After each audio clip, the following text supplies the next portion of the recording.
Olá, Telespec! Sejam muito bem-vindos a mais um episódio do Pode Expor. Se você ainda não me conhece, se é a sua primeira vez por aqui, seja muito bem-vindo. Meu nome é Amanda Tobias e toda semana eu tô por aqui contando uma história diferente, de uma mulher diferente, mulheres comuns, assim como você e eu, mas que, enfim, assim como todas nós, é importante, tem a sua relevância. A história de hoje não é diferente, né?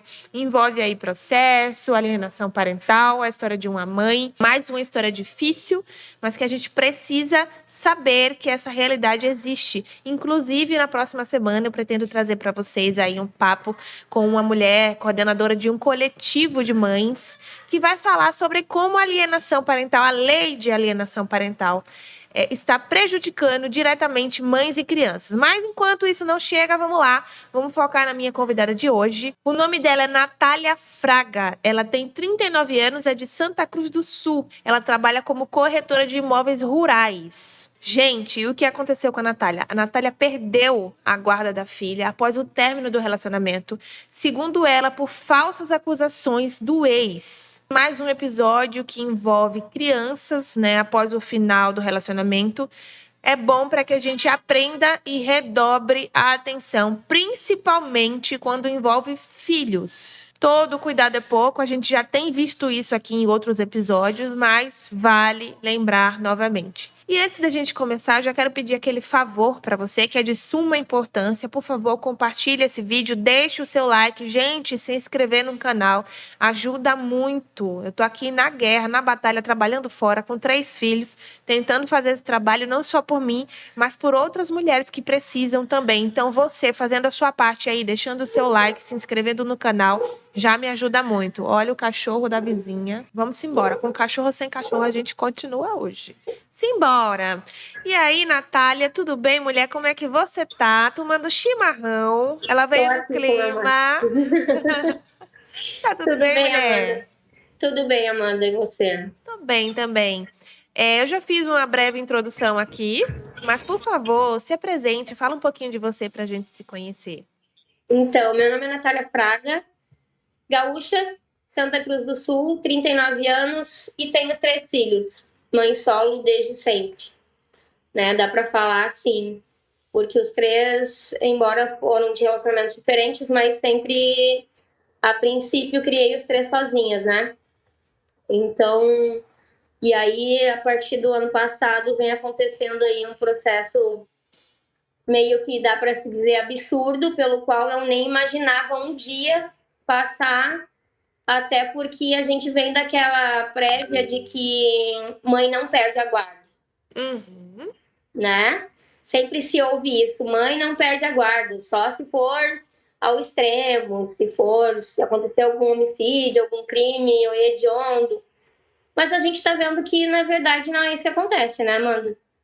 A gente está Estamos vendo aqui. aí absurdos no judiciário, onde a gente já vem vendo histórias que nem nos nossos piores pesadelos a gente sonhava que poderia acontecer.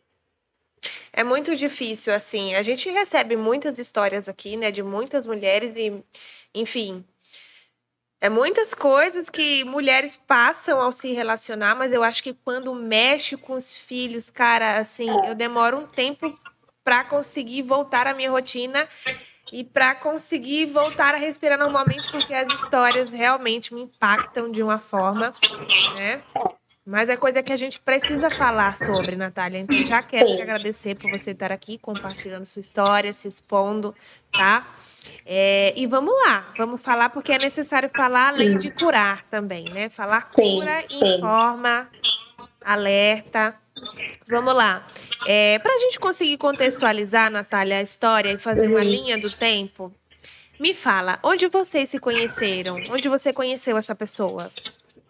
Foi em Cachoeira do Sul, aqui no Rio Grande do Sul, a cidade de origem de nós dois, né? Eu vinha de 10 anos que eu morei em Florianópolis, voltei para minha cidade natal.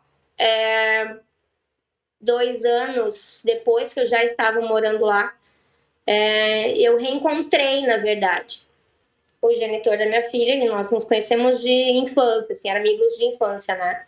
E começamos um relacionamento. Durou por cerca de 2 anos.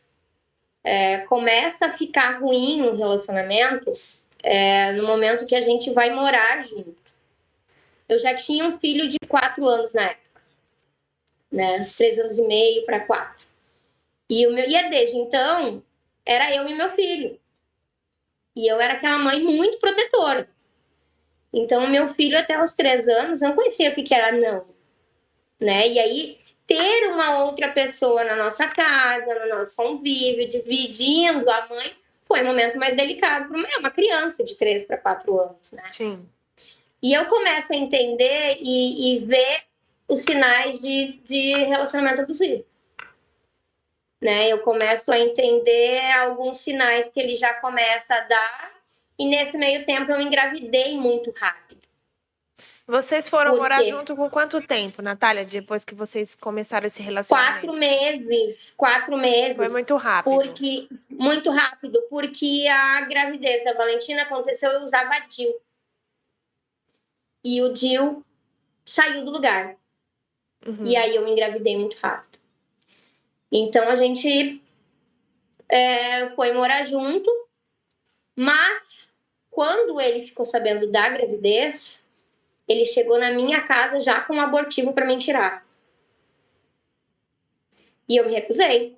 Até porque, por problemas de saúde meus, porque eu sou uma pessoa cardíaca, e eu jamais pensei em tirar um filho. Não passava pela minha cabeça. Existia um atrito, mas passou, continuamos, aí a gente foi morar junto de fato, né? Ele foi morar na casa que eu morava, na minha casa. E dali começou muitos atritos com o meu filho. Alguns na minha frente, eu sempre defendendo meu filho, e aí nisso a gente começou a brigar muito, tanto que várias vezes ele saiu de casa e voltou. Mas a gente foi pra praia com a família dele, e numa desavença que a meu filho, né, eu tava grávida da minha filha de acho que 6 para 7 meses. Acho que foi fevereiro. Ela nasceu em maio, 6, 7 meses ali. E aí eu tava na frente da casa da praia, assim. E eu só ouvi a gritaria de criança. Exato, devem estar brigando, né? E eu voltei. Quando eu chego aonde tá acontecendo o atrito ali entre crianças de 4, 5, 6 anos, o meu filho está no ar, pendurado pela orelha, por ele. Nossa, e aí? E aí a única atitude que eu consegui ter foi dar um grito, né, para ele largar o meu filho. Ele jogou o meu filho no chão. Peguei meu filho, arrumei as minhas coisas e fui embora. Eu grávida com meu filho, saí dali, vim para casa. E aí quando ele chegou, eles ficaram acho que 2 dias na praia ainda, como se nada tivesse acontecido. Eu relatei o fato para minha família. Naquele momento, foi o primeiro erro que eu cometo. Eu deveria ter denunciado a agressão.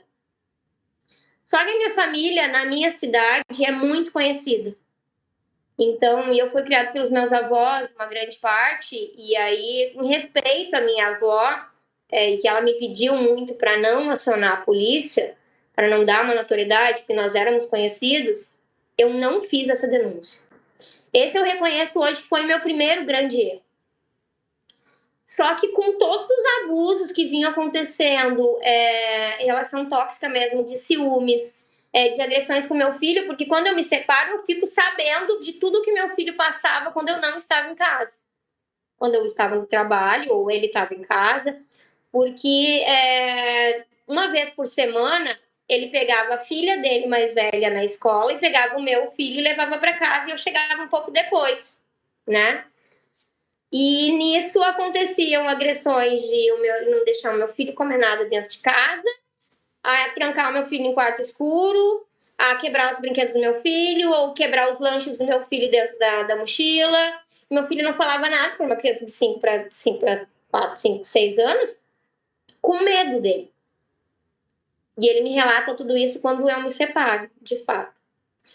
Só que quando toda mulher que passa por um relacionamento abusivo, ela não sabe nem o que ela tá fazendo, né? Ela quer proteger a cria. E aí vem toda a pressão da família. O que aconteceu? Nós reatamos o relacionamento. né? Até porque ele jurou mudar, que não ia fazer mais isso. Resolvi voltar porque eu já estava me vendo 2 filhos, 2 pais diferentes. A minha situação financeira, mesmo trabalhando, não estava legal. Vamos continuar junto. Só que continuou sendo a mesma coisa, né? Um pouco melhor, mas depois que a minha filha nasceu, piorou um pouco mais, que a gente trocou. Saímos da casa que eu morava que era da minha família, né? E fomos morar numa casa que era dele, né? Que ele alugou, mas a posse, digamos, entre aspas, era dele. E aí os problemas começam a aumentar. E eu começo a me preparar financeiramente para poder me separar e poder bancar os meus filhos, né? Porque eu já estava vendo que a questão ia ser difícil. E aí, quando acontece com a minha filha com 8 para 9 meses, aí não teve mais como. O meu filho chorando muito, eu cheguei um dia em casa do trabalho, meu filho chorando muito. Eu cheguei por volta das 6, 6h30, meu filho chegou 5h30 da escola. E ele estava sem comer, não tinha deixado meu filho comer nada dentro de casa, porque meu filho não quis comer o que ele colocou na mesa. Meu filho queria comer outra coisa. Ele trancou meu filho no quarto. Ali para mim deu. Agora não vai interferir família nem nada, eu quero separação.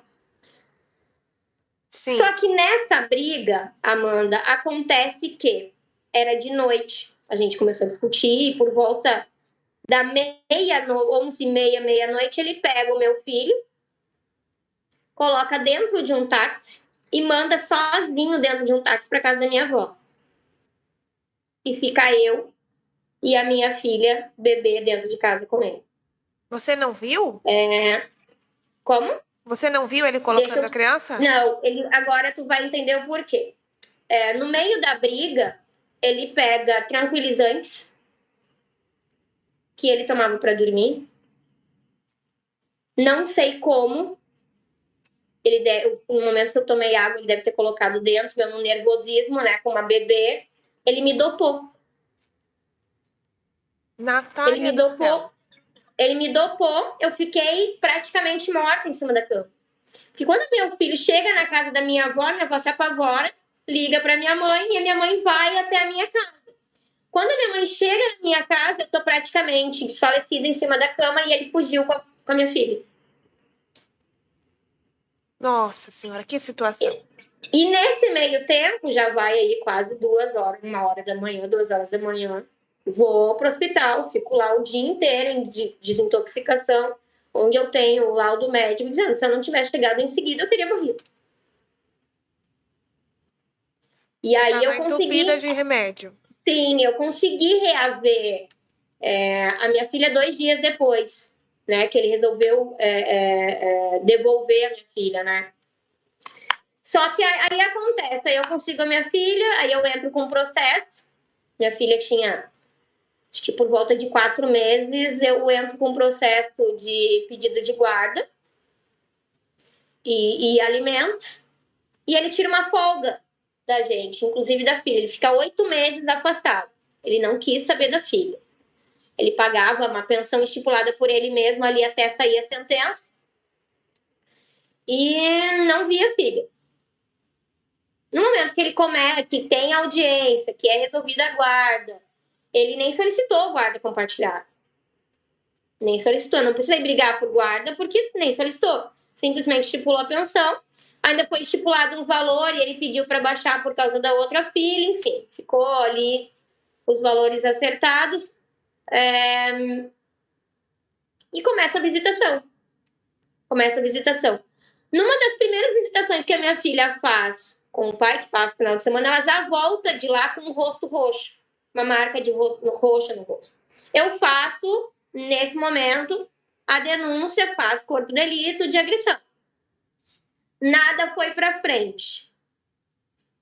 E aí, como em seguida eu volto a morar em Florianópolis, que eu recebi uma proposta de trabalho lá, volto a morar em Florianópolis, isso sempre, todas as minhas mudanças, eu avisei, eu tô indo morar em tal cidade por causa do trabalho, que aqui eu não tô conseguindo trabalho, que eu tinha me desligado da outra empresa, tudo bem.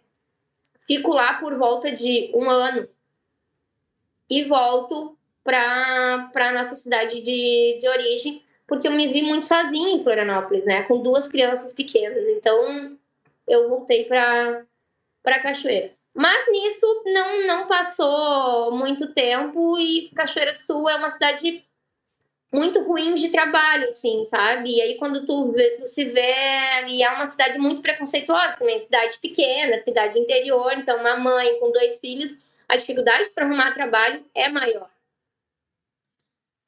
Nesse tempo, ele continua com as visitações, continua convivendo um pouco mais com a filha mais velha também, e engata um novo relacionamento, com ele já é casado até hoje. O que acontece? Deixa eu só te interromper para eu conseguir trazer a questão dos sinais, que eu sempre valorizo muito. Nessa questão dos sinais, quando você conheceu ele, como que era a relação dele com essa filha mais velha e com a ex-mulher? Então, com a filha mais velha, era tranquilo aos nossos olhos.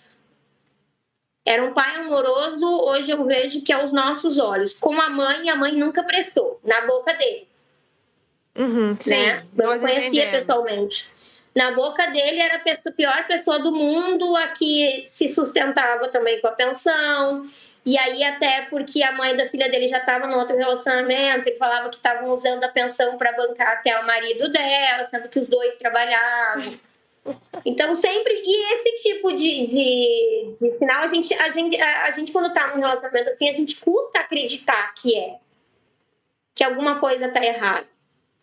Às vezes por ingenuidade, às vezes por não querer acreditar mesmo, né, que tá acontecendo aquilo contigo, e aí tu vai levando. Tu vai levando, porque tu escuta tanto de todo mundo. Agora tu vai ficar se separar, vai ficar sozinha, ninguém mais vai te querer. E aquela pressão da sociedade vem da própria família. Né? E a família dele também é muito influente, um pouco influente em Cachoeira do Sul. Então acaba que amedronta a parte mais fraca, que no caso era eu, né? Essa parte que ele te dopou, você chegou a fazer algum exame? Você foi pro médico? Sim. A minha mãe me levou direto pro hospital e eu fiquei internada mais de 24 horas para fazer desintoxicação, e existe o laudo médico comprovando a intoxicação que aconteceu, né? Então existe esse laudo? Existe esse laudo, mas não... Isso, existe o laudo, mas não existe a denúncia. Porque como eu passei mais de 24 horas ali e eu precisava só sair dali e conseguir a minha filha, porque a minha ansiedade era ter a minha filha de volta, eu por algum momento eu esqueci essa questão, eu preciso fazer o boletim de ocorrência.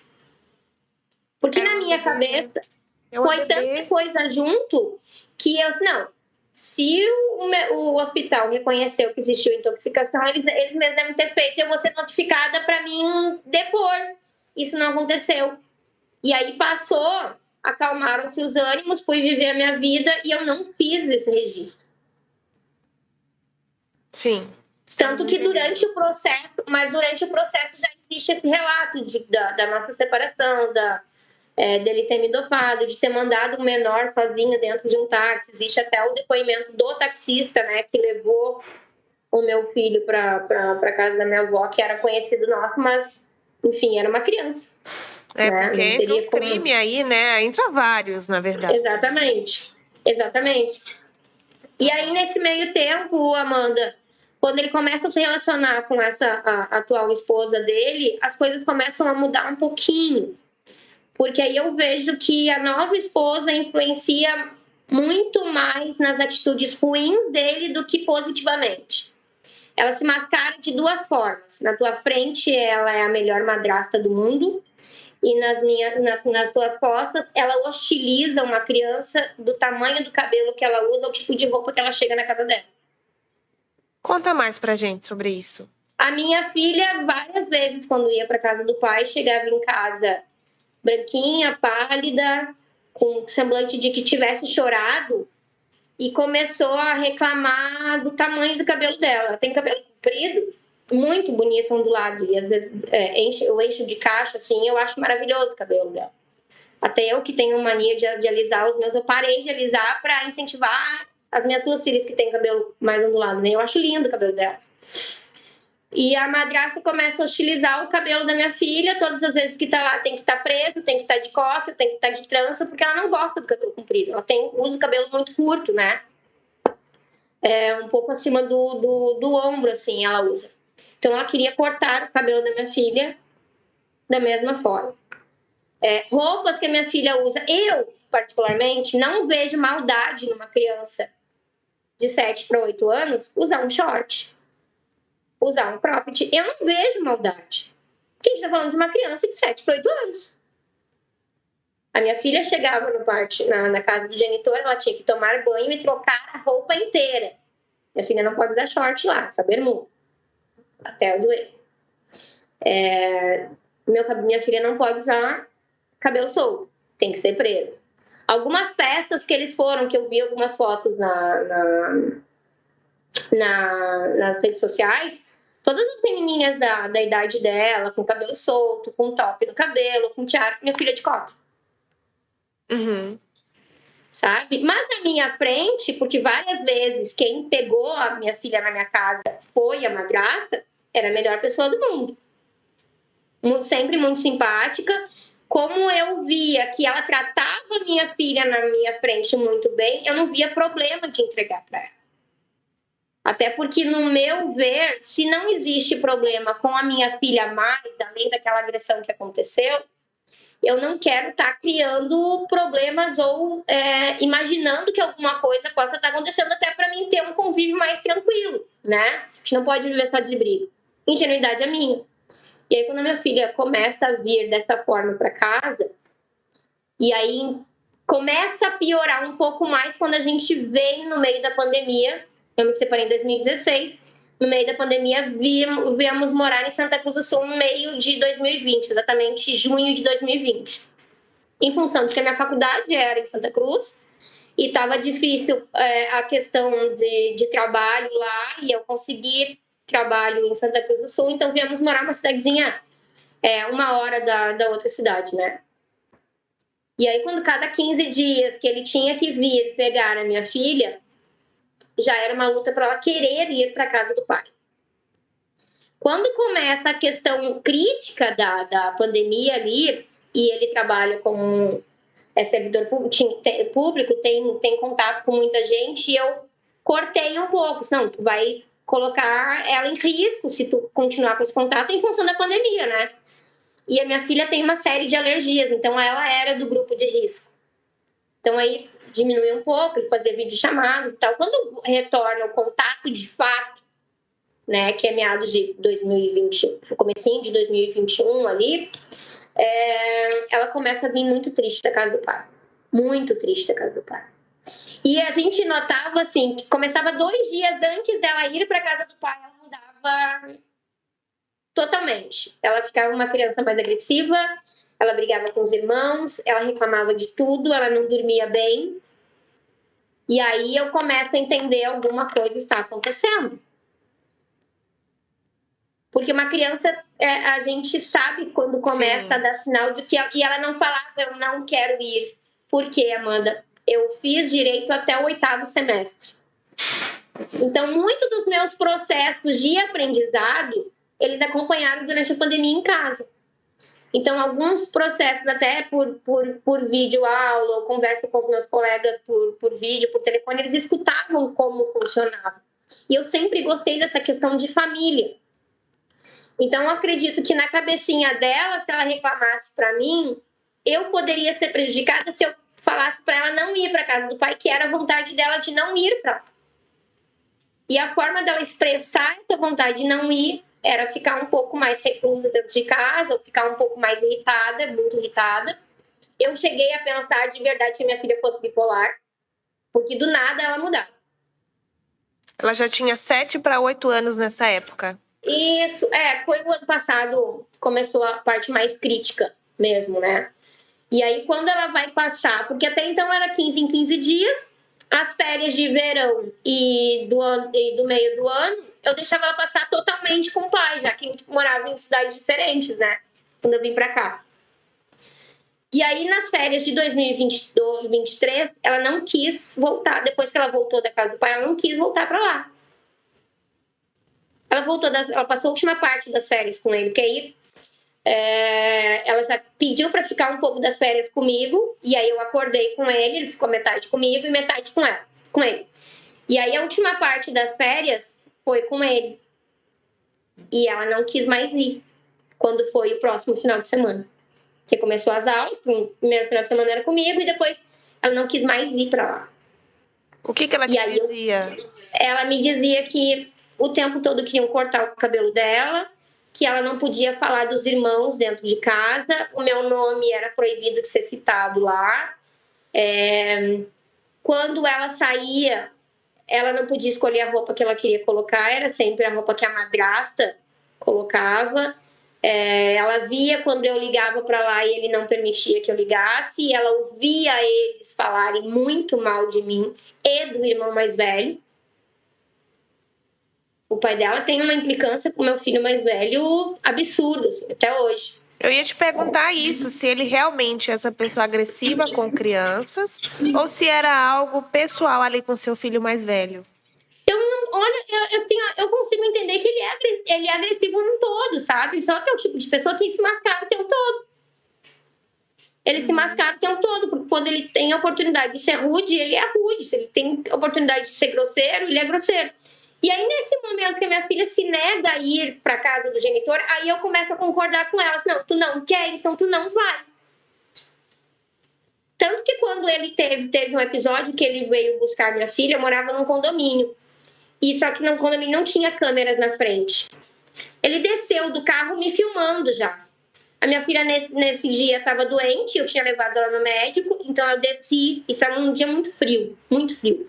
Eu desci primeiro, eu avisei para ela, eu vou descer, eu vou conversar com teu pai, vou explicar os medicamentos que tem que tomar, e depois eu te aviso pelo telefone do mano, e tu desce. Eles ficavam olhando na sacada, porque era muito frio. E ela estava com princípio de pneumonia. E aí, quando eu desço para explicar para ele disse, eu não quero falar contigo o tempo todo me filmando. E eu falei, eu não estou autorizando a minha filmagem, minha filha não está aqui, eu não estou autorizando, eu só quero conversar com você para te explicar as medicações que ela tem que tomar, porque ela não está querendo ir, mas já que você quer levar, tá aqui. Ele não quis conversar comigo, ele se alterou comigo, aí desceu a esposa dele com o telefone também me filmando. E aí, nisso, eu subo, ligo para a brigada militar comparecer, e ele vai embora. Ele não pegou a filha porque ele se recusou a ouvir de mim o estado de saúde dela, né? E os medicamentos que ela teria que tomar. Natália, por que os dois, né? Até então você tinha dito que ela, a madrasta, pelo menos na sua frente, se apresentava de uma forma positiva. Sim.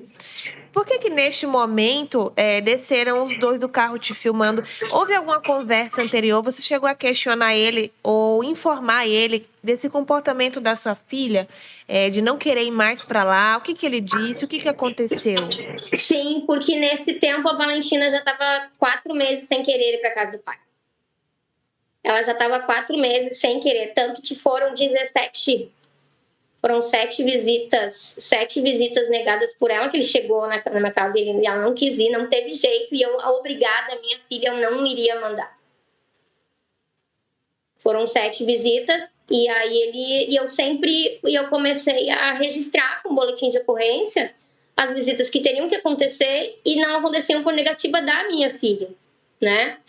Só que nesse momento, Amanda, eu não me atentei a levar esses boletins de ocorrência para um processo, a notificar no processo.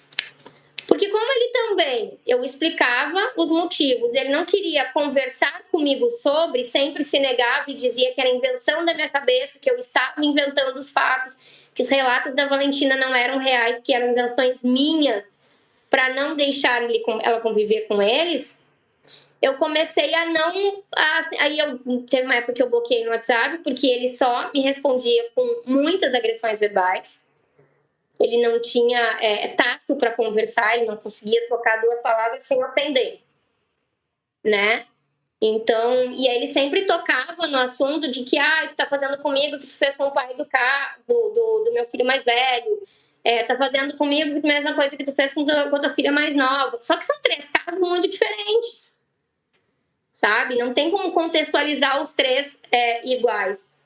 E aí começou essa briga, onde ele fez a primeira denúncia de maus tratos mentirosa, né?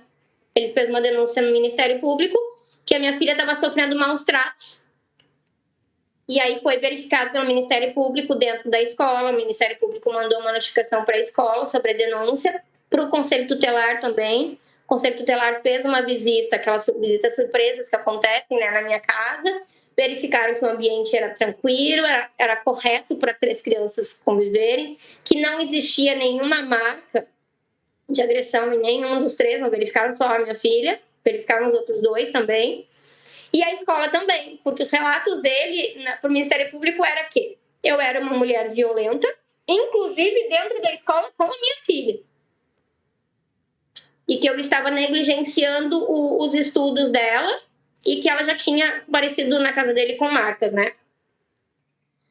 E aí foi verificado que tudo isso era mentira, tanto que quando eu fiquei sabendo da reversão da guarda, aí que eu comecei a entender o que estava acontecendo no processo e conseguir me pronunciar com todas as provas cabíveis.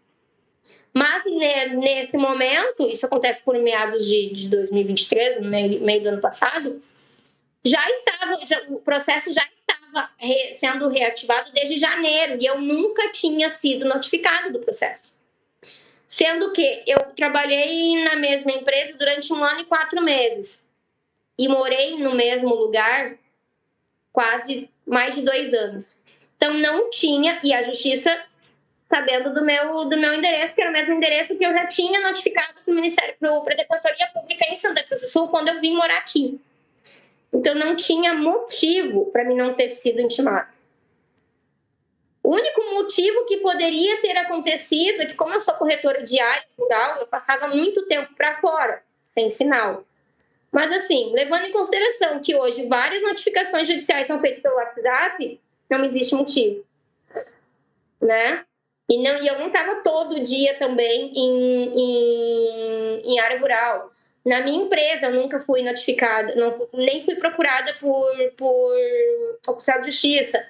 Na minha casa, nunca chegou uma carta falando que eu precisava ir até o foco, nada.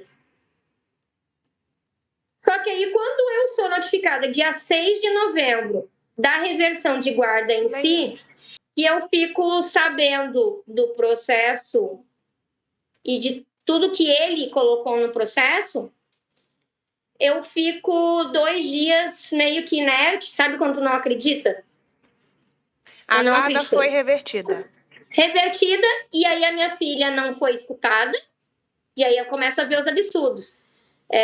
Existia no processo, no andamento do processo, né, de janeiro a novembro de 2023, a acusação de um suposto abuso sexual que teria acontecido contra minha filha dentro da minha casa.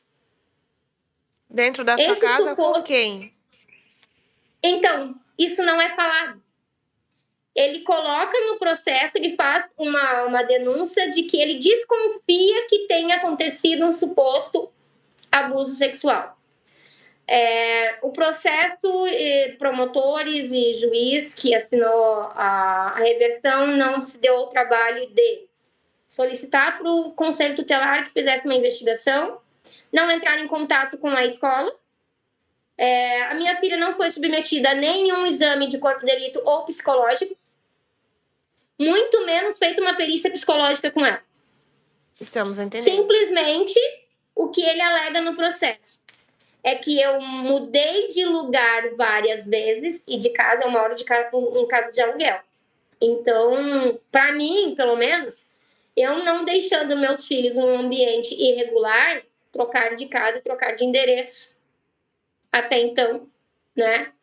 Não era o problema. Então, o que eu vejo que é mais contundente no processo são as minhas trocas de endereço e a falsa acusação caluniosa de um suposto abuso dentro da minha casa. E aí que é revertida a guarda temporária para ele, sem nenhum tipo de exame que comprove aquilo ali, né? Sem uma prova contundente. Simplesmente a palavra dele, ponto. Mas aí a gente entra numa questão muito complicada de falar, mas hoje eu consigo falar sem medo. A gente fala de... E aí eu fico sabendo que, quando eu fico sabendo dessa reversão do processo, eu fico sabendo que a minha defesa, que deveria estar nesse processo dentro da Defensoria Pública de Santa Cruz do Sul, já está com a Defensoria Pública de Cachoeira, sem eu nunca ter sido notificada dessa troca de comarca do processo. Então, assim, você não foi notificada, não houve oitiva da menor, não houve corpo de delito, não houve exame perícia psicológica, não houve o acionamento ali da escola, porém, contudo, todavia, a guarda foi revertida e ela passa a morar com o pai, que já tinha os boletins de ocorrência feitos por você de agressão, tanto para ela quanto para o outro filho seu. Exatamente. Exatamente. E tendo também uma decisão judicial de que ele não pode mais conviver com a filha mais velha por vontade da criança. A primeira filha dele também já manifestou esse desejo mesmo que a sua filha. Exatamente. Dentro da mesma... Isso, e esse processo ocorreu na mesma cidade, em Cachoeira do Sul. E aí, quando eu começo a ver, me dou parte do processo, né? Porque aí eu tiro o meu processo de Cachoeira do Sul e coloco nas mãos dos meus advogados atualmente, a gente começa a ver algumas irregularidades dos processos que ninguém explica. A troca de comarca do processo, sem maiores explicações. Um laudo de reversão de guarda, sendo que o Ministério Público foi conivente com o pedido dele, deferiram para ele, a juíza também, sem nenhuma comprovação, sem nenhum estudo. A gente começa a entender que existe uma questão de... Como é que eu vou te colocar? Interferência e... Fugiu a palavra agora. Conivência. Essa é a palavra. Conivência porque ele conhece, ele é um pouco mais influente na nossa cidade. É uma cidade pequena. É uma cidade que a promotoria já vem tendo algum histórico de reversão de guarda direta, sem ouvir a mãe também, para alguns genitores que têm a mesma profissão que ele tem. Então, começa a se entender que alguma coisa estranha tem ali. Uhum. Ele embasou isso na lei de alienação parental? Também. Só que nisso, como eu não fui citada, não tive como me defender e comprovar todas as visitas que aconteceram que ele não compareceu, ou todas as visitas que aconteceram que a minha filha não quis ir para casa do genitor, todos os boletins de ocorrência que eu fiz. Eu não consegui mostrar no processo durante esse ano que só ele se pronunciou, que foram 195 páginas, só ele se pronunciando, de todas as conversas ofensivas, do que ele falava para mim, do que ele ria da situação da filha, de todas as negativas, de quando eu pedi alguma coisa material para a filha, além da questão da pensão alimentícia. Então, todas essas provas eu só consegui colocar no processo efetivamente após a reversão, que foi quando eu fiquei notificada. Aí, Amanda, começa a grande questão. Por que durante toda a movimentação do processo, durante o ano de 2023, eu nunca fui notificada, eu nunca fui achada pela Justiça de Cachoeira, e no dia que a reversão sai, eu sou notificada pelo oficial de justiça. Vamos lá, Natália, o que você acha que aconteceu? Eu acho que aconteceu o quê? Eles não quiseram me notificar. Eles simplesmente existiu ali, não sei se uma grande amizade entre o promotor principalmente pelos promotores do Ministério Público, né, que deram o aval junto com a advogada deles, que eu acredito que seja que tenha muita influência disso. E aí a juíza, entendendo que se o Ministério Público foi a favor, simplesmente assinou embaixo, porque a gente sabe que geralmente é isso que acontece. Ela contesta, geralmente os juízes contestam alguma decisão do Ministério Público quando ela acha muito contraditório, mas se, devido às alegações ali, viu no processo, suposto denúncia de abuso, deve ter sido verificado, fomos, né, acatar a decisão do promotor. Eu acho que foi muita questão de amizade ali entre promotor e advogado. E aí, como eu não moro na mesma cidade, como ele tem um pouco mais de influência, não sei te dizer se não rolou dinheiro, não posso afirmar isso, mas são as minhas grandes desconfianças. Porque é muito estranho, eu sempre fui muito presente na vida dos meus filhos. Eu mudei a minha vida em função da vida de cada um deles, sabe? E simplesmente eu perder a guarda da minha filha para uma pessoa que tentou me matar, que agrediu meu filho, que não convive mais com a filha mais velha, que é uma pessoa que ninguém gosta, mesmo dentro do meio de trabalho, pelo modo grosseiro dele de ser. Então, assim, são fatos que eu não consigo comprovar ainda por que isso aconteceu, mas a gente sabe que alguma coisa errada tem. Né? Até porque falar e acusar de fato é muito perigoso, porque pode existir outra coisa atrás disso também, né?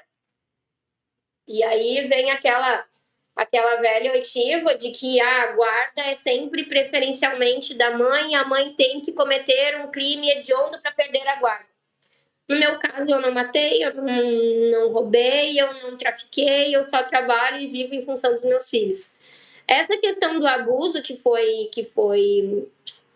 eu fui acusada, desde que a minha filha mais nova nasceu, que hoje ela vai faz 6 anos em abril, que é autista suporte 1, que sofreu muito também com a perda da irmã e convívio da irmã diário em casa, desde a minha separação com o pai dela, eu não tive relacionamento nenhum. Então, dentro da minha casa, só quem convive com os meus filhos sou eu, os meus 2 irmãos que moram em cidades diferentes, que às vezes vêm nos visitar. Ninguém, eu até por ter 2 meninas dentro de casa, eu tenho esse cuidado de não botar pessoas dentro da minha casa.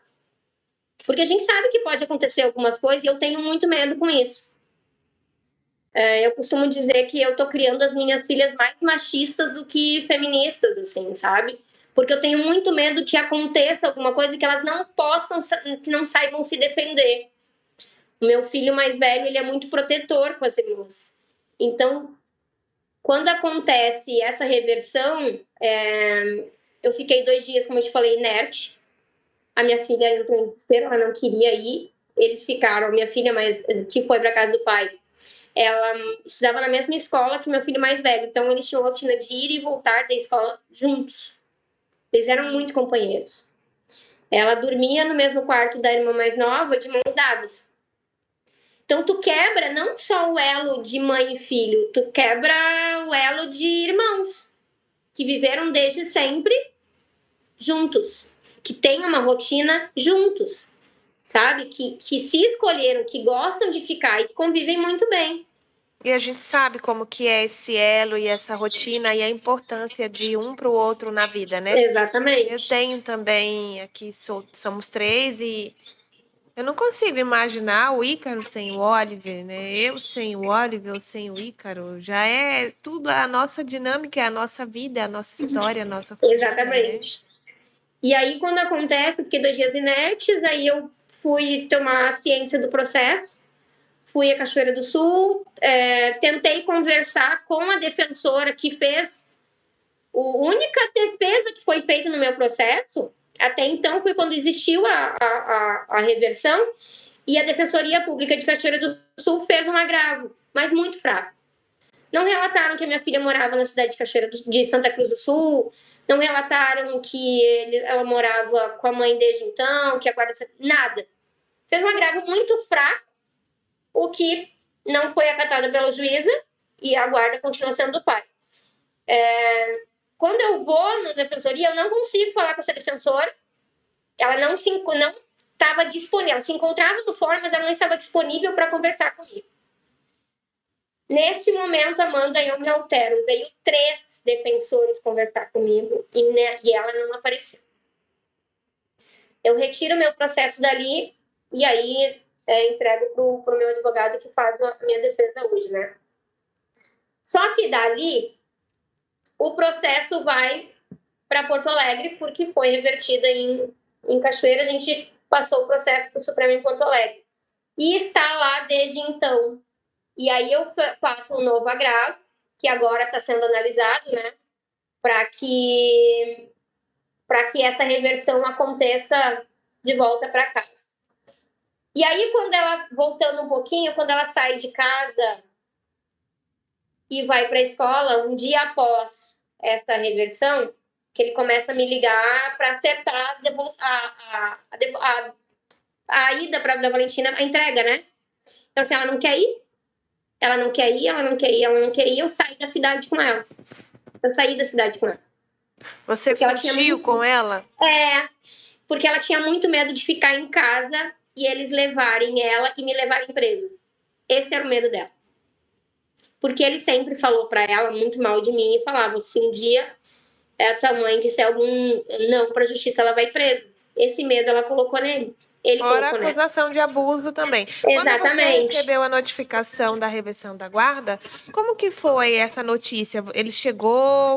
Me conta tudo pra gente desse dia. Essa notificação é até engraçado de falar, porque chegou através dele.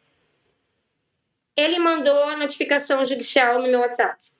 Um dia depois, o oficial de justiça entrou em contato comigo. Então, nenhuma outra fase do processo ele te mandou nada, mas quando saiu Exatamente. É como se tivesse sido uma armação conjunta, sabe? Eu vejo muito disso, muito dessa forma. Aí algumas pessoas, pode ser mania de perseguição. Não é mania de perseguição. Porque, assim, eu morava no mesmo endereço há muito tempo. Eu trabalhei quase 2 anos na mesma empresa. Como que eu não fui achada? Os meus filhos estudavam na época na mesma escola há mais de 2 anos. Como que eu nunca fui achada?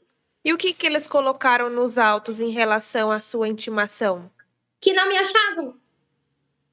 E colocavam lá os endereços? Sim, o mesmo endereço sempre, que não me achavam. Uhum.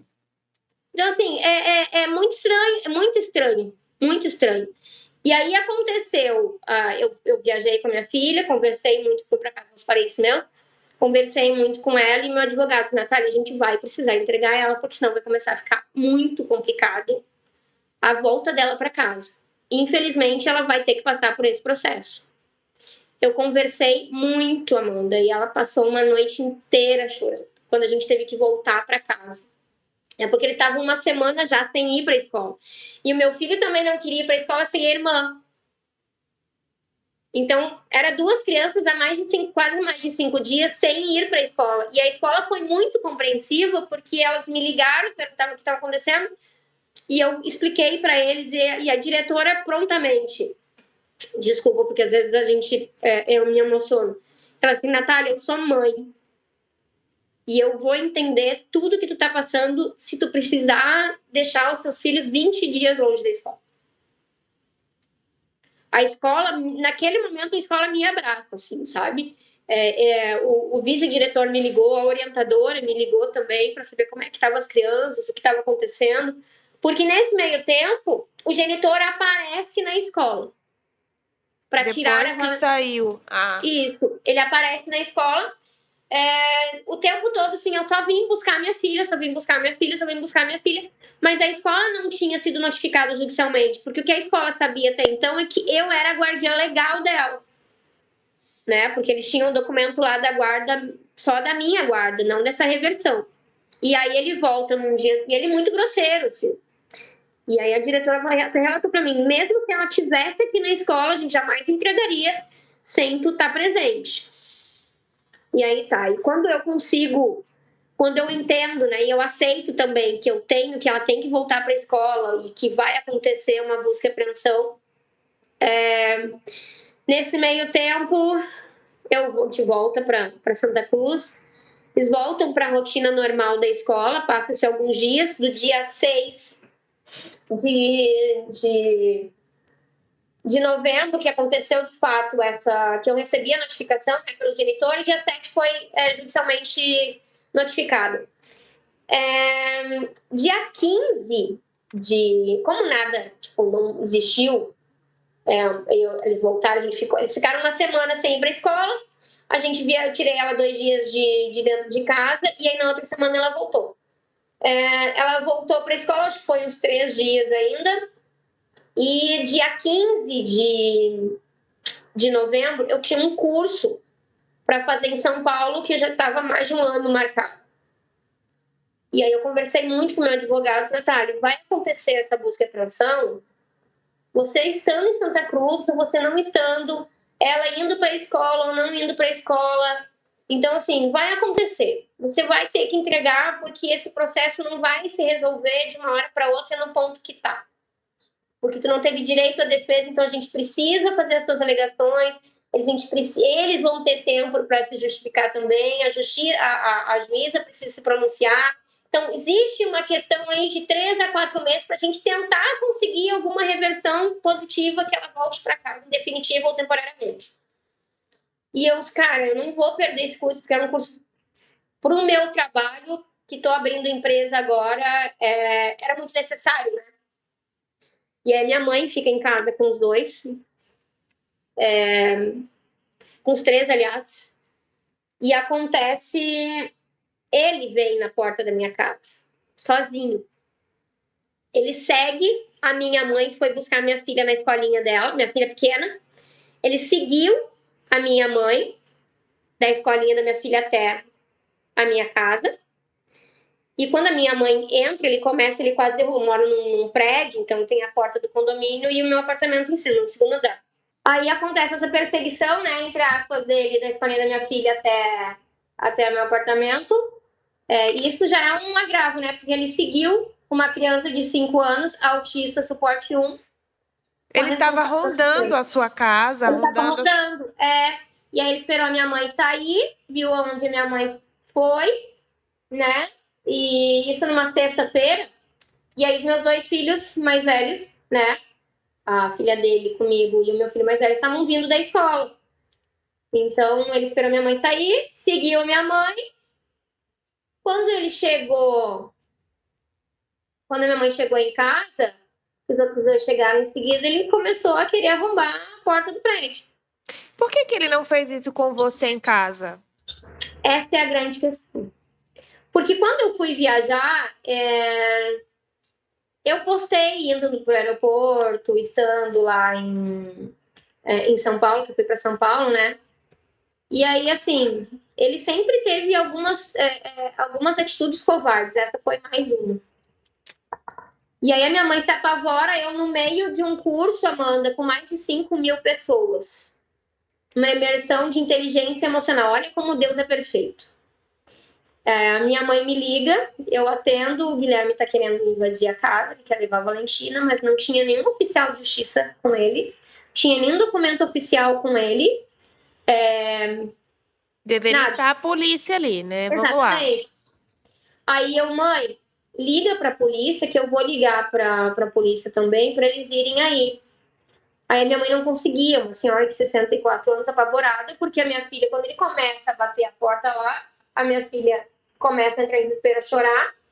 O meu filho, que tem quase 14 anos, 1,70 m, quer descer para dar no dito cujo. E a minha filha tentando. E a minha filha autista começa a entrar em crise dentro de casa. Ela tem crise de estereotipia, então ela se bate inteira. Eu tenho essa realidade aqui também. Ela entra em crise. Então tu sabe muito bem do que eu tô falando. E a minha mãe não convive diariamente com eles, porque ela mora em outra cidade. Ela vem para cá em eventuais momentos que eu tenho que viajar para ela ficar com as crianças, a trabalho, ou que eles viajam para ela, mas ela não vó, né? Então, ela não conseguia. Eu de São Paulo, liguei para a Brigada Militar em Santa Cruz. Eles prontamente, eu expliquei a situação, eles prontamente vieram aqui. E o sargento, que eu recordo o nome dele, não vou citar aqui, até depois eu agradeci pessoalmente. Ele, quando ele chegou aqui, que ele viu a situação, ele pegou o telefone da minha mãe e disse: mãe, não te preocupa que daqui, sem um mandado judicial oficial, a gente não vai deixar tirar teu filho. Vendo o desespero que os teus filhos estão aqui dentro. Tu pode ficar descansado. Nesse momento, eu acho que era um anjo, literalmente. Porque outro policial militar, de repente, poderia ter tido outra atitude. Porque ele estava só com a decisão na mão. Ele não tinha nenhum oficial de justiça para poder fazer uma busca e apreensão de fato, né? E aí, naquele momento, como não existia isso, eu preferi não entregar. Como a minha filha não queria ir, a minha mãe preferia não entregar. Eu volto para Santa Cruz no domingo de noite. Eu fui para São Paulo quinta, sexta, sábado e domingo. Quinta de noite eu chego em Santa Cruz e aí converso com eles, vocês têm que voltar para a escola.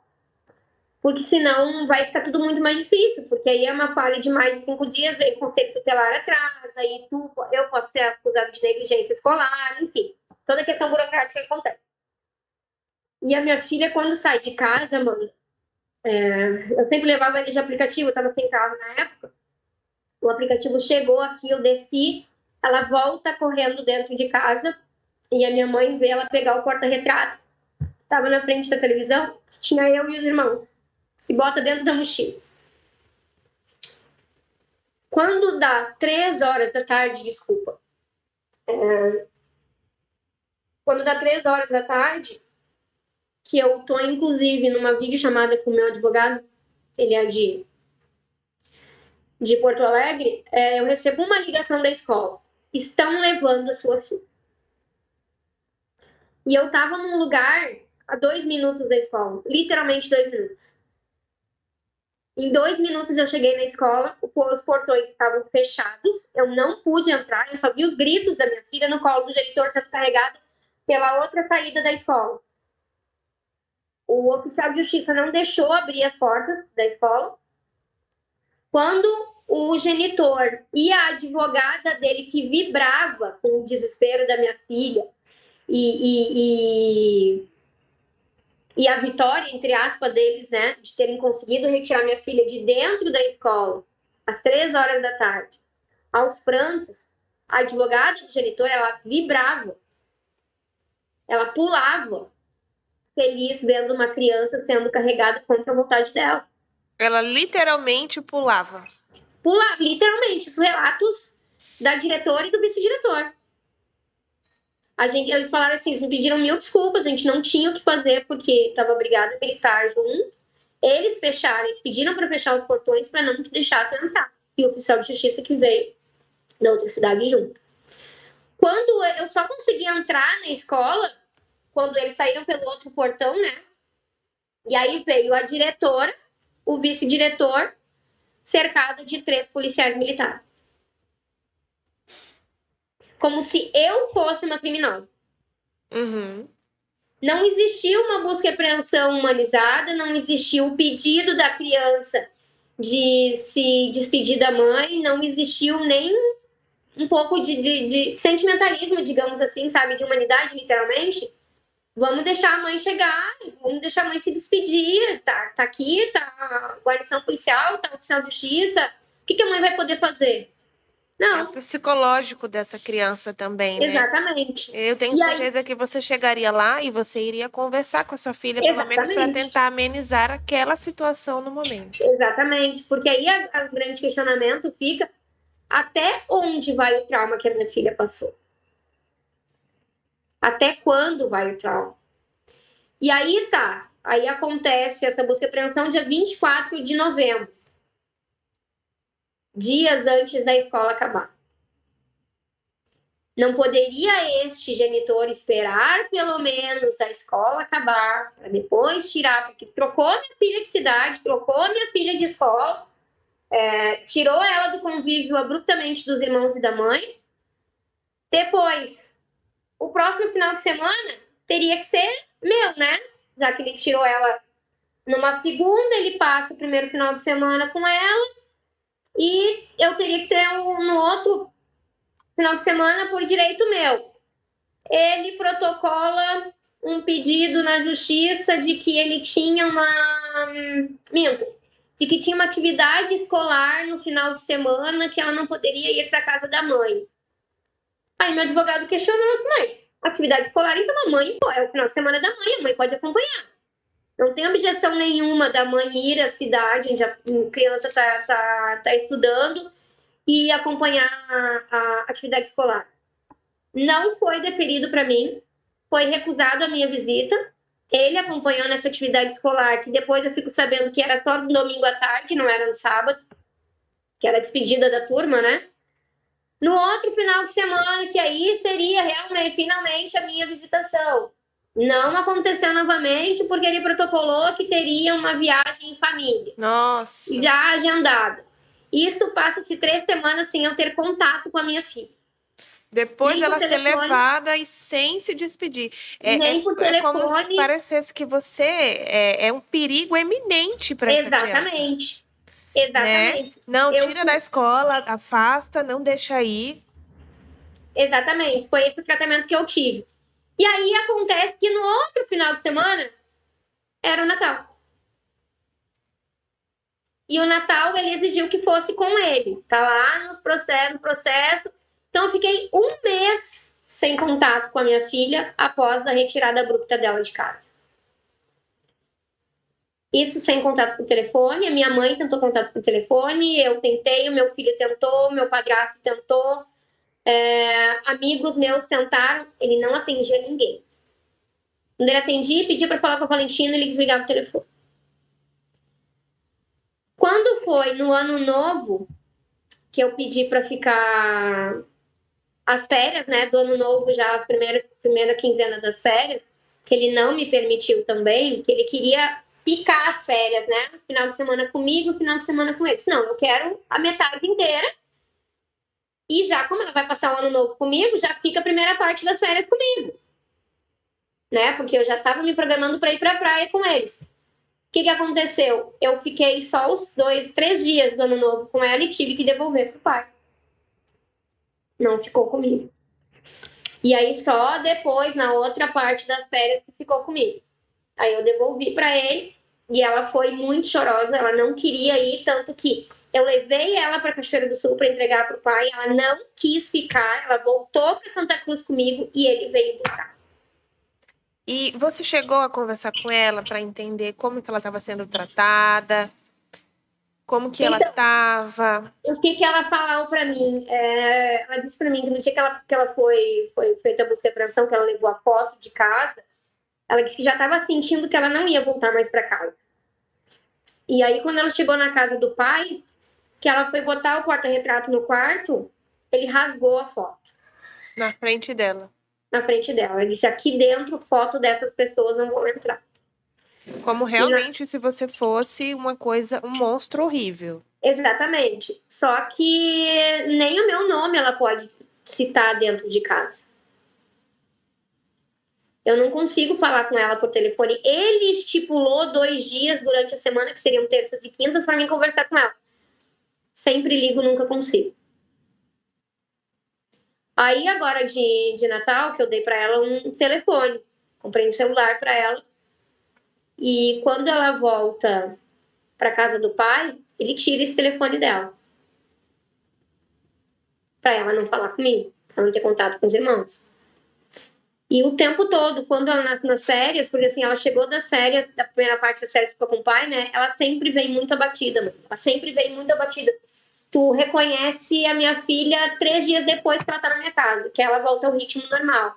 Que ela dorme melhor, que ela come melhor, que ela tá no convívio com os filhos, que tem convívio com o cachorro que ela sonhava ganhar, e o ano passado a gente adotou do jeito que ela queria, que a gente teve a sorte de achar, né? Que ela dormia agarrada no cachorro, então ela volta à rotina que ela sempre teve, é outra criança. É como se ela se desmontasse naquele momento. Exatamente. Tanto que, e ela voltou com alguns medos para minha casa, que eu fiquei, eu começo a ter pena do que, a gente costuma falar que não dá para ter pena das pessoas, mas eu tô começando a ficar com pena do que ela tá passando, e eu tô tentando de todas as formas possíveis reverter isso e não consigo. Porque ela tem, todos os momentos, ela tinha toda a liberdade de usar as roupas que ela queria. Porque eu volto a dizer, eu não vejo maldade de uma criança usar um short, gente. Uhum.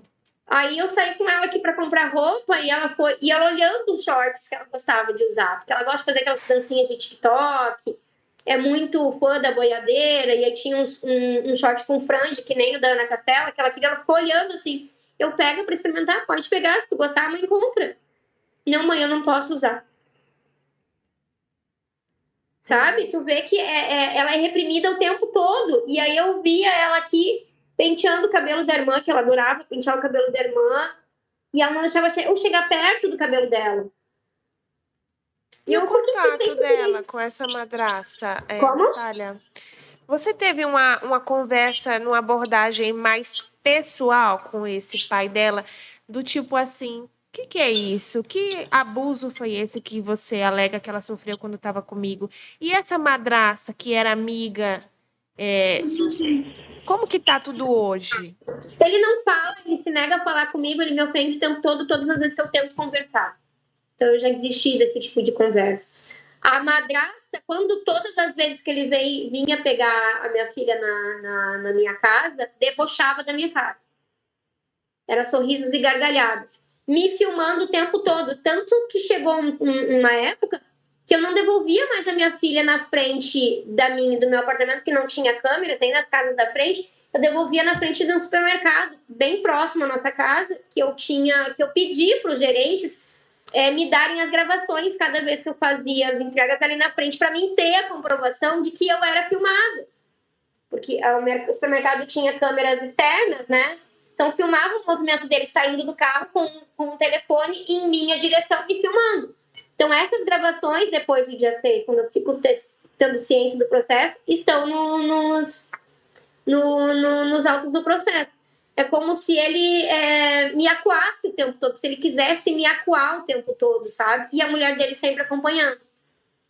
Eles postam fotos para justificar nas redes sociais de passeios, a minha filha gosta muito de cantar, dela cantando, de alguns movimentos dela perto da madrasta. Mas aí fica a minha pergunta: se as coisas acontecem tão normalmente, se é tão tranquilo o convívio, tu não precisa justificar com fotos.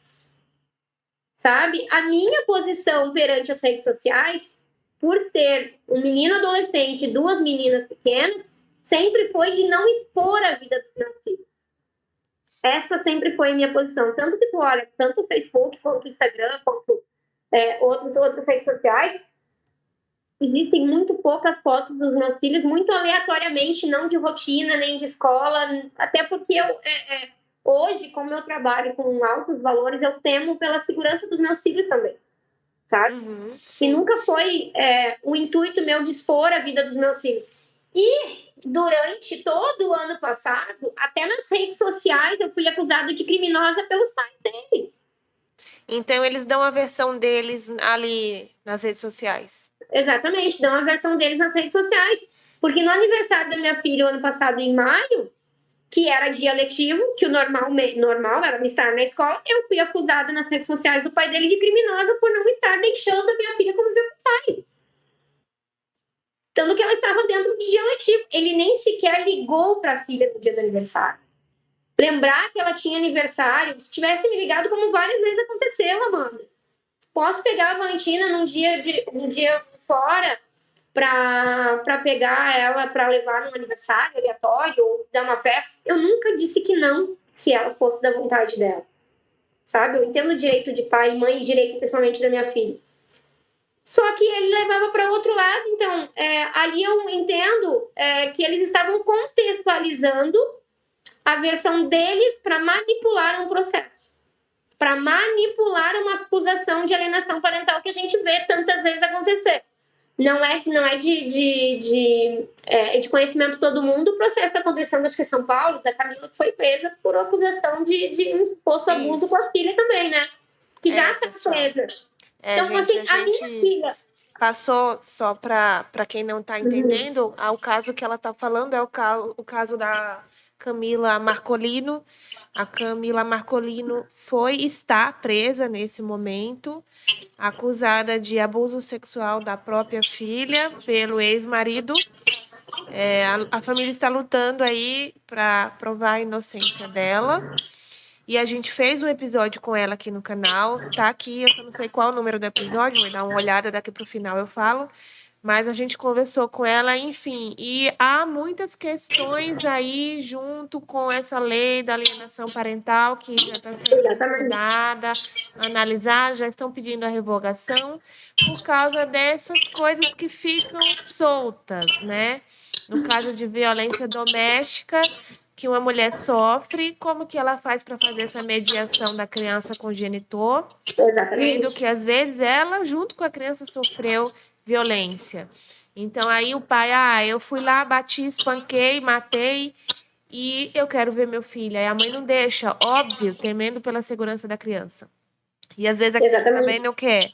E aí, como é que a gente faz nessa situação? Ninguém pensou nisso, né? Não sei se é o caso de revogar essa lei, enfim. A gente vai até falar mais sobre isso também. Fiquem atentos, que a gente vai trazer uma pessoa que está diretamente envolvida com isso aí, para a gente falar sobre a lei de alienação parental, para a gente ficar atenta. Mas hoje, assim, é mais um caso desses, né? Que a gente precisa olhar atentamente.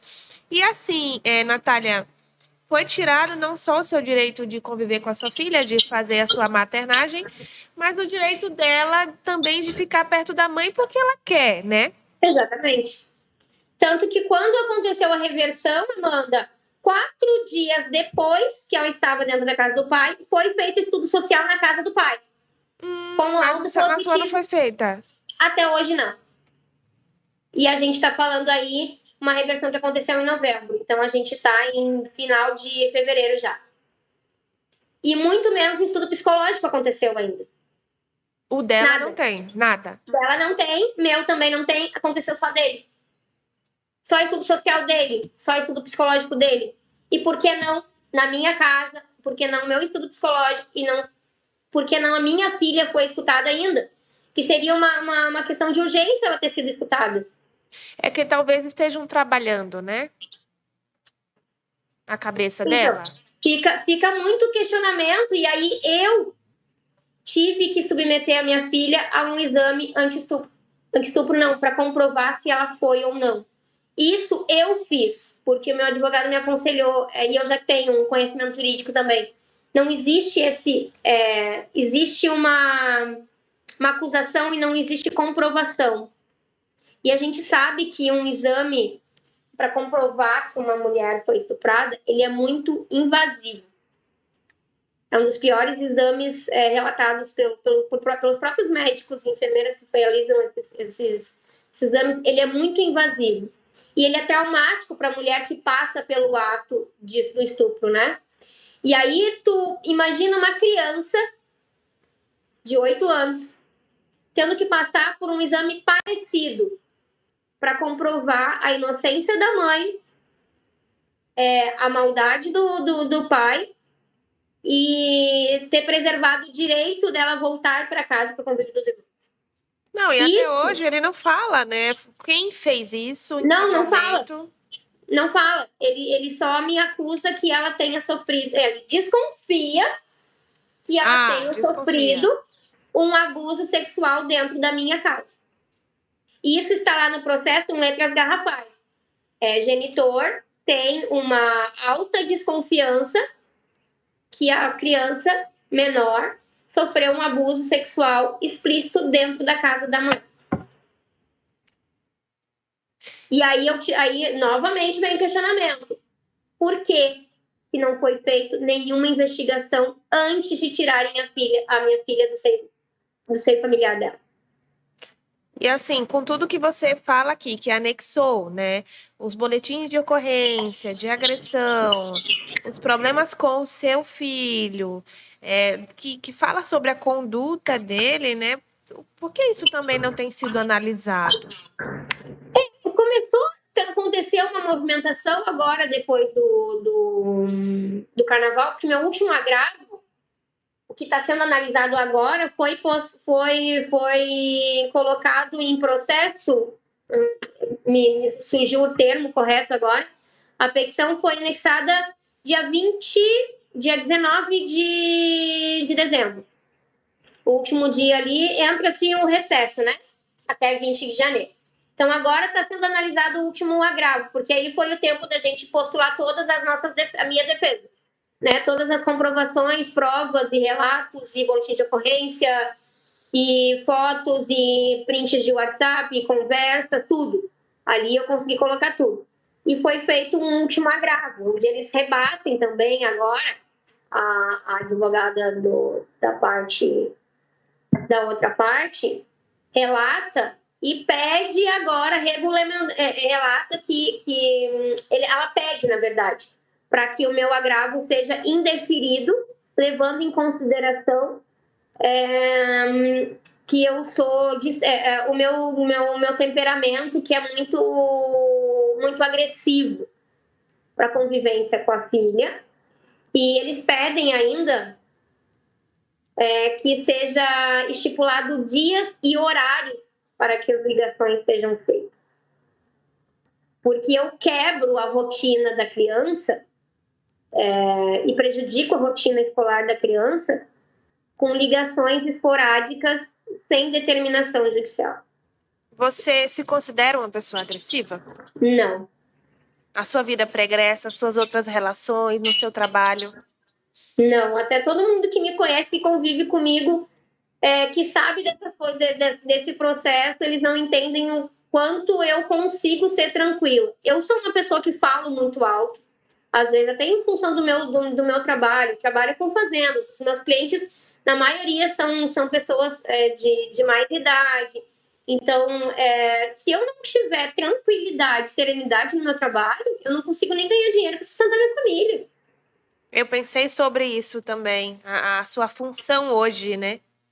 Exatamente. Então, assim, eu não posso simplesmente parar a minha vida para ficar só em função de lamentação de processo, Amanda. Infelizmente, eu tenho mais 2 filhos para criar, eu tenho uma casa para manter, hoje eu pago pensão também, né? E aí entra uma coisa muito interessante, porque esse processo começa, a movimentação, justamente no momento onde eu começo a falar em abrir a minha empresa. E a gente fala de um genitor que gosta muito de dinheiro. E é um cara que, no momento, estava sofrendo um processo pela outra filha, né? Que perdeu o convívio da outra filha, então ele precisava se defender de alguma forma. Ele começou a entender que eu estava progredindo de alguma forma, né? E provavelmente a minha filha, por gostar de falar muito, e ela fala muito, deve ter comentado que eu queria abrir minha empresa, que eu estava saindo do meu trabalho, né? Que estava querendo abrir minha empresa e tal. Não sei se isso não despertou de alguma forma, alguma ganância dele, ele viu nisso alguma forma de ganhar muito dinheiro em função da pensão. Não sei, também vejo por esse lado, sabe? Porque eu vejo ódio. Vejo ódio. Porque assim, por que ela vai se dar bem? Sabe? Ela tem 3 filhos, 3 pais diferentes. Uma mulher dessa, machista como ele é, não pode se dar bem. Sabe? E aí, agora no finalzinho do ano, um pouco antes disso acontecer, eu comecei a me relacionar com uma pessoa e eu sempre digo, Deus faz as coisas muito certas. Eu acho que se não fosse o equilíbrio dessa pessoa na minha vida, de verdade, eu não sei o que eu poderia ter feito.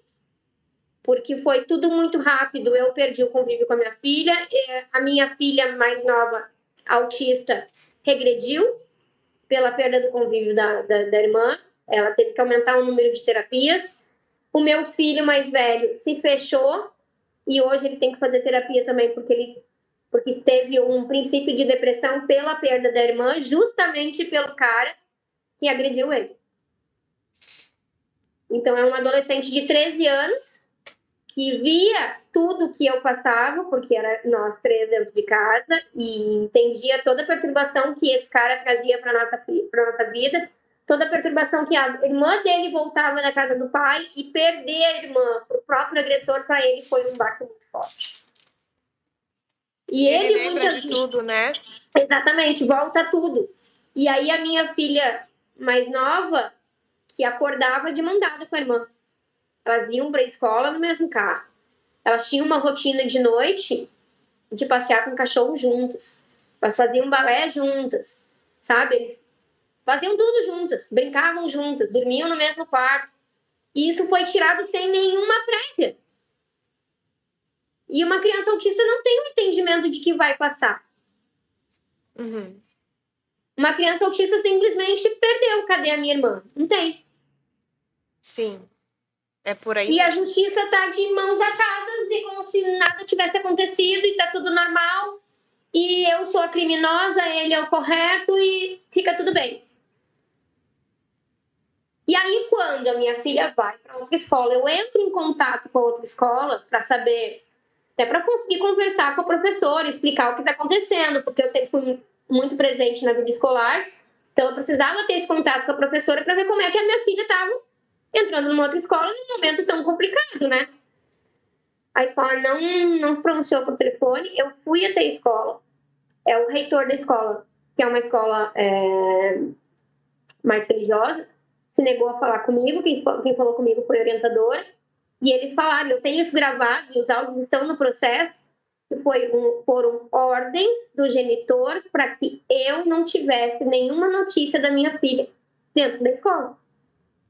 E a gente sabe que judicialmente, e está na legislação, mesmo que o genitor ou a genitora não tenham a guarda efetiva da criança, o convívio escolar, a escola não pode negar nenhuma e qualquer notícia da criança para o pai ou para a mãe, que não tem a guarda, né? Isso está lá na Constituição, para quem quiser ver. E eu até chamei a atenção da escola, né? E eles foram muito reticentes. Nós temos ordens pelo responsável legal que paga as mensalidades da escola para que você não tenha contato nem com a criança, nem das notícias que acontecem dela aqui não. Por quê, né? Por que você não pode ser mãe? Exatamente, esse é o grande questionamento. E aí, desde então, ele fala, não, a gente vai falar com então vocês se assessorem juridicamente muito melhor. Porque a legislação diz que eu tenho direito. Eu só não tenho a guarda temporária da minha filha. Temporária, né? Temporária. Por um processo absurdo que está acontecendo. Vocês não podem me negar notícias delas, não podem negar que eu converse com... Até porque tudo que aconteceu com a Valentina, a escola não sabia. Uhum. A escola só recebeu mais uma criança na escola. Então, qual é o cuidado desse pai com a filha? De informar para a escola, porque isso foi uma situação traumática. Totalmente. É mudança abrupta, né? Assim, exatamente. Toda mudança abrupta exige um cuidado, né? Pra gente que é adulto, quem dirá pra criança, né? Exatamente.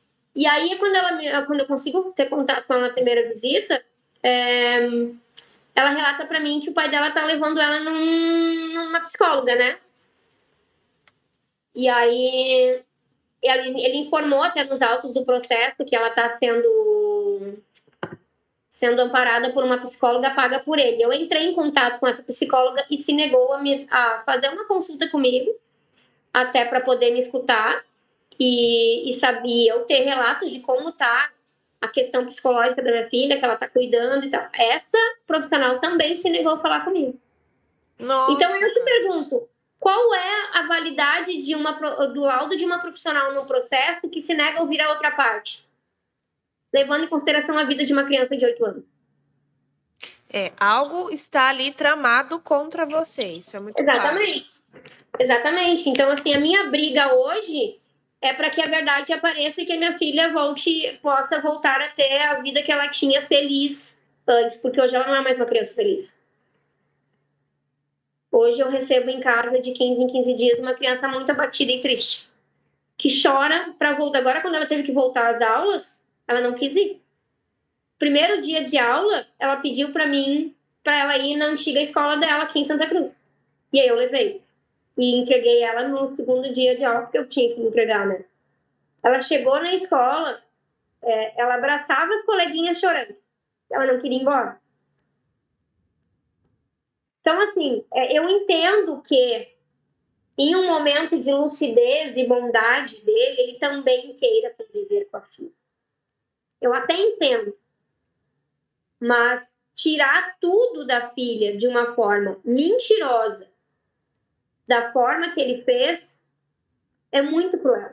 Isso prova que ele não gosta da filha, ele gosta dele. O ego dele é muito alto para ter perdido o contato com a primeira filha e, de repente, achar que pelas atitudes mesmo dele, né? Se ele não mentisse num processo, ele perderia o convívio com a outra filha também, que provavelmente era o que ia acontecer. Já que a minha filha é tão hostilizada pela madrasta dentro da própria casa. E o pai só obedece a madrasta, então ela fica acuada, né? Tanto que todos esses anos, Amanda, todos os anos, eu me separei, ela não tinha 1 ano de vida. Quando ele retorna ao contato com ela, já casado com a atual esposa, a minha filha dormia numa cama no chão, do lado do filho adolescente da madrasta. Minha filha teve um quarto na casa do pai, a partir da metade do ano passado, que ele fez um quarto para ela. Minha filha dormia naquelas camas de chão, do lado de um adolescente de 15 anos. Uma menina de 7, uma menina de 6, uma menina de 5 anos, na época. Uhum. E na minha casa ela sempre teve tudo. Sabe? Então, qual é a prioridade do pai com uma filha? É só um enteado que poderia ter um quarto? As filhas, não? Não era só minha filha? Era outra filha mais velha dele também? Uhum. Sim, a gente consegue fazer a balança se colocando no lugar, né? O que a gente faria como mãe, né? Exatamente. E Numa assim, eu fico de situação mãos atadas, dessa. porque tu sabe que às vezes atitudes impensadas de mães que perdem a guarda dessa forma abrupta podem ser mal vistas pelo judiciário, né? Porque eles não sabem, eles sabem o que está no processo, infelizmente, Quando lê, né? né? Tem aqueles que Quando não é, lê, exatamente, que é o caso que eu acredito que seja o caso de Cachoeira do Sul. que Porque o meu você não é vai o primeiro lá, caso, né? faz um negócio gigantesco de defesa, coloca um monte de coisa, aí os queridos só vê o que eles querem. Exatamente. E vai muito pelas conveniências, né? Pelas amizades também, que facilita um pouquinho aqui, facilita um pouquinho ali. E aí a minha grande pergunta, por que eu não fui escutada ainda? Por que não existiu nenhuma audiência marcada? Por que a minha filha não foi escutada? Por que a visita, por que o estudo social foi feito só na casa do pai 4 dias exatamente após a ida dela para lá? Por quê? Se você, Sabe? telespec, que está em casa, sabe por quê, deixa aí nos comentários. Que a gente fica aqui tentando montar, né, um quebra-cabeça. Eu tô ouvindo essa história agora, apesar de ser comum, infelizmente, a gente está vendo uma bagunça aí no judiciário brasileiro, que ninguém está entendendo nada do que está acontecendo. Nada. O que está acontecendo? Cadê as varas da família? O que está fazendo? Tá meio surreal o que a gente tem escutado aqui. Seu relato infelizmente, está cada dia mais comum, até para a gente conseguir desmistificar essa coisa da guarda da mãe que você trouxe lá no início. E para Exatamente. que a gente fique atenta com os nossos filhos, e para que a gente fique atenta se a gente pretende ter um filho, para que a gente fique atenta se a gente está se relacionando, para que a gente fique atento o tempo todo, né? O tempo todo. Porque o negócio tá ficando esquisito e olha, parece que vai ficar mais, infelizmente, né? É Porque assim, complicado. o que a gente vê, porque às vezes a gente tenta se cercar de toda a segurança do mundo, de acontece alguma atitude, vai na delegacia, faz boletim de ocorrência. Dentro da delegacia, muitas vezes a gente já é hostilizado e olhado com maus olhos, né?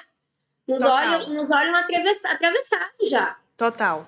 tá? E aí, quando tu vai fazer uma denúncia de um servidor público, é mais complicado ainda. Porque é proteção, sabe? Aí a criminosa parece que é quem está denunciando, não o denunciado.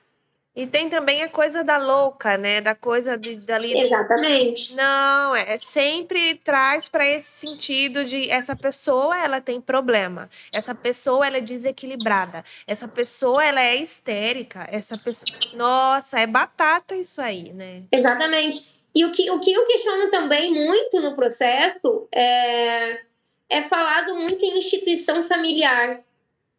No meu processo não existe nenhuma preservação de instituição familiar, porque eles separam irmãos, além de mãe e filho, eles separam irmãos. Porque a minha filha já perdeu o convívio com a irmã mais velha, porque não convive com o pai, né? Ela perdeu o convívio com a irmã mais velha. E hoje ela perde o convívio com os outros 2 irmãos. Então, onde está o direito de constituição familiar dela? Em que momento a justiça está analisando e cuidando do direito da minha filha, uma criança de 8 anos, conviver com os irmãos? Até que ponto esse genitor é muito superior à maternidade que eu exercia? Sabe? A minha filha passa muito mais tempo com a madrasta e com os avós às vezes sozinha com o filho da madrasta dentro de casa do que com os irmãos e com a mãe hoje. E o que é melhor do que colo de mãe? Sempre falo aqui. Das verdadeiras e boas mães, né? O que é melhor? E aí tem um problema muito maior, Amanda, porque é uma idade, uma criança de 8 para 9 anos, tem toda a questão hormonal e emocional da criança, que podem acontecer mudanças, às vezes, muito antes do normal de acontecer com uma criança. Principalmente a questão hormonal ali, de menstruação, do próprio psicológico, porque a criança começa a ir para uma pré-adolescência. Minha filha faz 9 anos agora em maio. Então, assim, cadê o cuidado da justiça também com esse lado da saúde da minha filha? Sabe? E saúde psicológica, até onde vai os traumas dos meus 3 filhos, né, nesse ponto? Dos meus 3 filhos, porque hoje ela é assessorada por uma psicóloga lá, e quando vem para minha casa, eu levo uma psicóloga aqui. O meu filho hoje faz terapia para não entrar numa depressão. A minha filha faz terapia pela questão do autismo. Então, assim, cadê o cuidado da justiça no Brasil com criança? E aí, quando a gente fala de alienação parental, essa lei é usada absurdamente a favor de genitores, na maioria das vezes agressores, com histórico de agressão. A lei de alienação parental não defende o direito da criança conviver com o genitor e com o genitor, conviver com os irmãos. Ela defende o direito de agressores ganharem o direito de conviverem com os filhos que podem ser agredidos. Ela foi criada para isso, tá, Natália? É isso. Mas a gente vai falar sobre isso ainda. Sobre isso aí, a gente vai se aprofundar nessa lei de alienação parental para vocês que estão aí entender, né? Só para contextualizar o que a gente estava falando antes, o episódio da Priscila Marcolino, o episódio 29, para quem ficou interessado em assistir e conhecer esse caso também. A Priscila, esse caso ainda está em trâmite, ainda está acontecendo agora. A Priscila está presa ainda, né? Então a gente precisa. A Camila, a Priscila é a irmã dela. É a Priscila que fala por ela, né? Porque ela está presa lá. Ela ainda está nessa situação, então, por favor, vamos também apoiar este caso aí. Quero agradecer a você por você ter vindo aqui, por você ter confiado principalmente aqui no meu trabalho e vir aqui se expor, falar, contar, alertar, transformar realmente tudo isso que está acontecendo com vocês, porque não está acontecendo só com você, mas está acontecendo com todo mundo aí da sua família, com sua filha, com seus filhos. Trazer isso aqui, usar isso, essa dor agora como força para alertar, para falar, para buscar, né, soluções, para pedir justiça. Muito obrigada, tá? E parabéns pela sua força, que você não para de lutar. Eu sei que você não vai parar, porque uma mãe nunca para de lutar por um filho. Não é nem opção. Independente de... Não é nem opção, pois é. Não é opção. Amanda, eu queria te agradecer pelo espaço, pela voz que vocês estão dando aí, porque está acontecendo com a minha filha, principalmente na minha busca por justiça. E muito mais que busca por justiça pelos direitos dela. Eu vejo hoje que os meus 3 filhos estão sendo punidos pela justiça em favor de um genitor. Exatamente essa realidade. Obrigada, te agradeço pelo espaço e sucesso aí, porque eu sei que tu tá iluminando muitas vidas e tá alertando muitas pessoas com os casos que vem aparecendo aqui. E eu tenho certeza que o teu espaço tá trazendo muita força para muita mãe e tá alertando também, de alguma forma, a alguns juízes e alguns promotores aí que vêm cometendo atrocidades com crianças, como é o meu caso, né? E é muito importante vocês também que vêm falar, porque eu sem vocês também não conseguiria exercer esse trabalho. Quando eu comecei isso aqui, eu sempre gosto de contar um pouquinho, às vezes eu falo no Instagram, às vezes eu falo em algum episódio ou outro. Quem acompanha todos os vídeos já deve ter ouvido. Quando eu comecei isso aqui, a gente ia fazer uma abordagem mais engraçada, né? Vamos falar do ex, vamos falar mal do ex.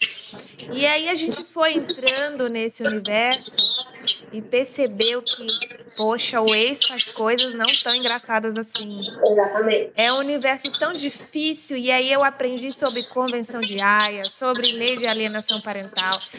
E é um universo que nunca para, que sempre a gente está descobrindo que pode haver mais coisas. Então, assim, É que se a gente for pegar ao fundo a legislação brasileira, para funcionar, a grosso modo falando, a gente rasga e faz tudo de novo. Infelizmente. Eu sempre digo, eu abandonei faltando um ano para me formar, porque eu não tinha mais estômago para o direito. Porque hoje os grandes advogados dizem isso, muito mais que princípios. A gente precisa exercer o nosso estômago, porque são casos absurdos que acontecem. Principalmente em direito de família, né? Então, aí eu fiz uma escolha, levando muito o meu trabalho na época, e eu sou apaixonada pelo que eu faço. Então, o direito não fazia mais sentido. Mas o pouco e o tudo que eu aprendi ali, na minha cabeça, a legislação do Brasil é uma das mais falhas que tem mundialmente falando, né? Até tocou na questão da Convenção de Haia. A Convenção de Haia pune crianças, da mesma forma que a alienação parental. Não tem, é bem parecido, inclusive, né? Conversam entre si. Exatamente. Mas, assim, quero agradecer você que ficou aí também até o final e trazer isso aqui, te dizer, esse canal tem sido de suma importância, como a nossa convidada hoje falou.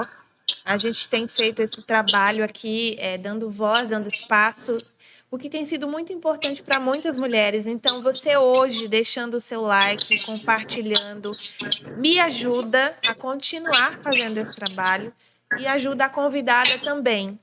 Ajuda como um todo. Então, por favor, eu venho aqui, com todo o respeito do mundo, pedir o seu like, pedir que você compartilhe o máximo que você conseguir, tá bom? É o que a gente precisa de você aí que está do outro lado, de repente compartilhar com alguém que pode ajudar, né? Que pode ajudar essa mãe.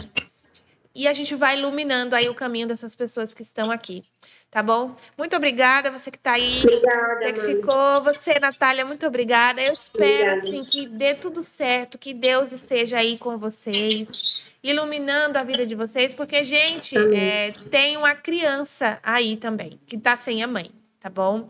Tá ali, a gente sabe como que é importante e fundamental o papel da mãe na vida de uma criança. E ninguém supre esse papel, ninguém. Então, a gente pede que dê tudo certo pela criança. Gente, vamos lá? Vai dar tudo certo. Eu acredito que vai dar tudo certo, Natália. Amém? Eu sempre digo, eu acredito muito na justiça, mesmo ela sendo falha, eu acredito muito, a gente precisa acreditar. Porque ao que nos resta, né, fazer o correto e acreditar que a justiça, algum momento, vai ser feita. Vai ser feita assim. Amém. Se não for feita daqui, a de lá de cima sempre é justa e trabalha com a verdade. Acredito. Obrigada, gata. Obrigada. Tchau.